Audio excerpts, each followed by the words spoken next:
તો પીએમ કિસાન યોજનાના 22મા હપ્તાની જે પણ ખેડૂત મિત્રો રાહ જોઈ રહ્યા છે એમના માટે એકદમ સારા સમાચાર છે. એવું લાગે છે કે હવે રાહ લગભગ પૂરી થવા આવી છે. તો ચાલો આજે આપણે વિગતે જાણીએ કે પૈસા ક્યારે ખાતામાં આવી શકે છે અને એના માટે કઈ કઈ બાબતોનું ખાસ ધ્યાન રાખવું પડશે. સૌથી પહેલો અને સૌથી મોટો સવાલ જે બધાના મનમાં છે કે આખરે પૈસા આવશે ક્યારે? ચાલો સીધા એના જવાબ પર જ જઈએ.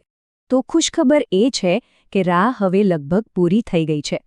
22મા હપ્તાના પૈસા ફેબ્રુઆરી 2026માં આવવાની પૂરેપૂરી સંભાવના દેખાઈ રહી છે.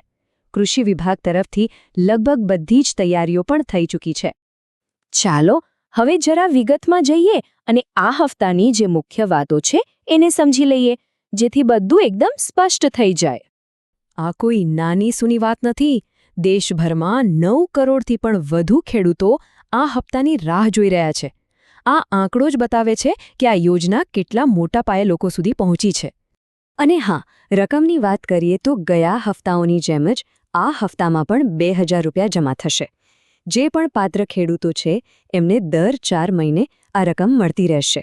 જુઓ, આ હપ્તો ડિસેમ્બરથી માર્ચ આ 4 મહિનાના ગાળા માટેલો છે.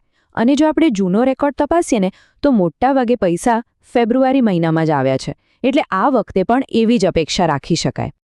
હવે આવે છે સૌથી અગત્યની વાત. પૈસા અટકી ન જાય એના માટે કયા પગલાં લેવા ખૂબ જ જરૂરી છે.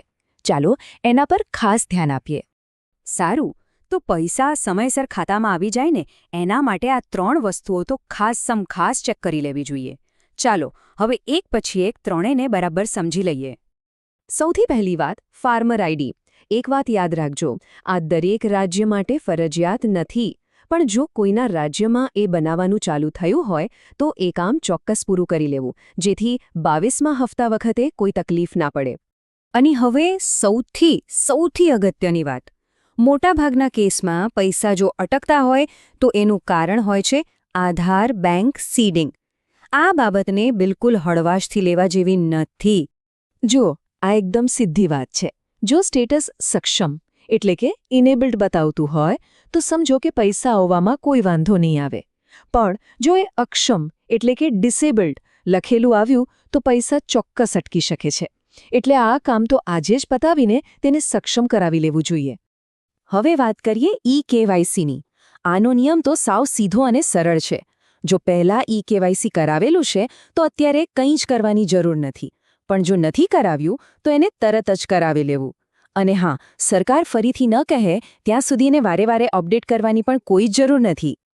ચાલો હવે આપણે આગળ વધીએ અને જોઈએ કે એક છેલ્લી ચકાસણી કઈ રીતે કરવી જેથી એકદમ પાક્કું થઈ જાય કે સત્તાવાર પ્રોફાઇલમાં બધું જ બરાબર છે.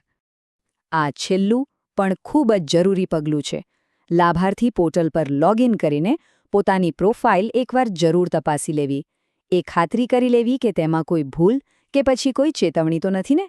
જો પૈસા આવવાના સમયે પ્રોફાઇલમાં કોઈ સમસ્યા દેખાશે તો લાભથી વંચિત રહેવાનો વારો આવી શકે છે. તો હવે છેલ્લે એક સવાલ. શું લાભાર્થી પ્રોફાઇલ 22મા હપ્તાના પેમેન્ટ માટે એકદમ તૈયાર છે? આ સવાલનો જવાબ મેળવવા માટે આજે જ પોતાની સ્થિતિ તપાસી લેવી ખૂબ જરૂરી છે, જેથી ખાતરી થઈ જાય કે પૈસા સમયસર ખાતામાં આવી જશે.